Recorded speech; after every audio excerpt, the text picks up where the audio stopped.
What's going on, flappers? Don't worry, it's almost over. But yeah, the stories are true. I am from the Midwest, and I actually moved to California a couple years ago, so I've been here a while. I'm starting to get used to it, but obviously there are a lot of differences between California and Indiana, where I'm from. But I think one of the biggest differences I've noticed is that California is really open about the fact that everything is giving us cancer. Like, tell me why every apartment complex I've ever been to in LA, there's a big-ass sign posted up somewhere where everyone can see where it just says, warning, you're going to come into contact with some substances that are probably going to give you cancer. But then I'm thinking to myself, why don't people from Indiana, no one's telling them that they're going to get poisoned by their food or by their water. I mean, why don't Midwesterners have signs like that? But then I realized the Midwesterners, we don't like to ruffle any feathers. We don't like to cause a ruckus. So I think the most Midwestern way to tell someone that they're going to get cancer is just to not tell them. I mean, why should we be the bearer of bad news, right? I mean, they're going to find out eventually. It's all in due time. I recently turned 27. Thanks, thank you. It's interesting being 27. I talk to my other 20-something-year-old friends, and, I get to see the full spectrum of life experience. It's actually a really beautiful thing. I have some friends who are getting married. I have some friends who are homeowners. The friends in the Midwest, not the friends from LA, obviously. But then, me and my friends, we like to talk to each other, we keep in touch. We're always asking each other the important questions as we're getting older, like, should I go to grad school? Should I move back in with my parents? Do you have to heat up SpaghettiOs? And I go through all the knowledge I've accrued over my 27 years on this planet, and I said, yes, I don't know. That's just my default answer for most things. I work in insurance. I've worked in insurance for a couple years, which is not very funny at all, I'll be honest. But the thing is, I think, is that, you work in a job for so long that, like, really small, insignificant stuff just starts to piss you off after a while. Like, for example, I just got back from vacation last week. Come back, my emails are opened. Someone moved my stapler.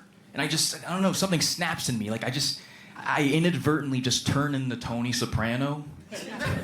Like, I don't know, I come in, I'm surveying my area. Who the fuck touched my sticky notes?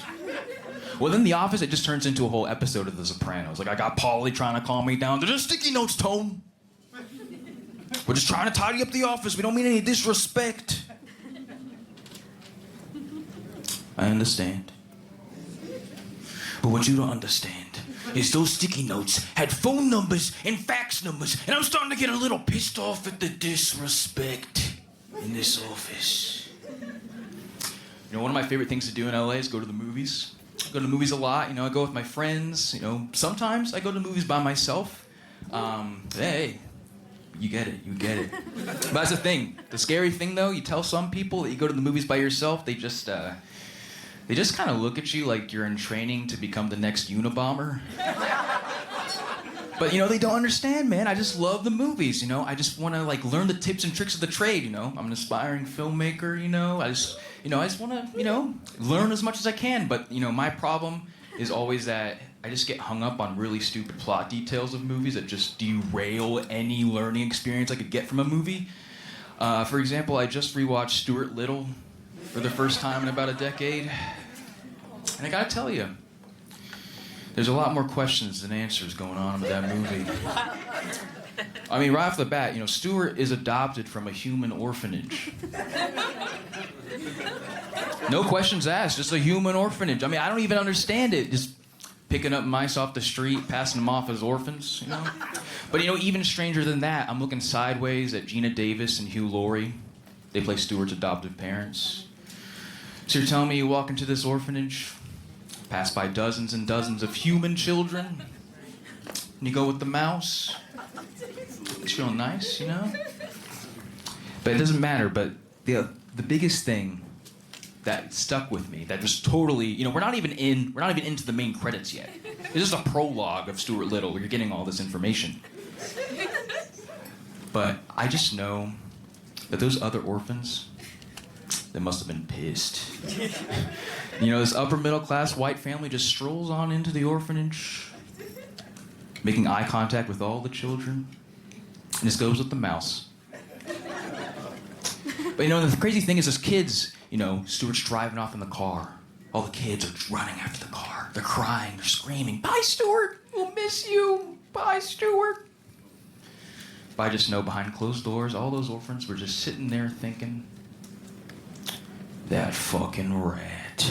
All right, you guys have been great. That's my time. Thank you so much.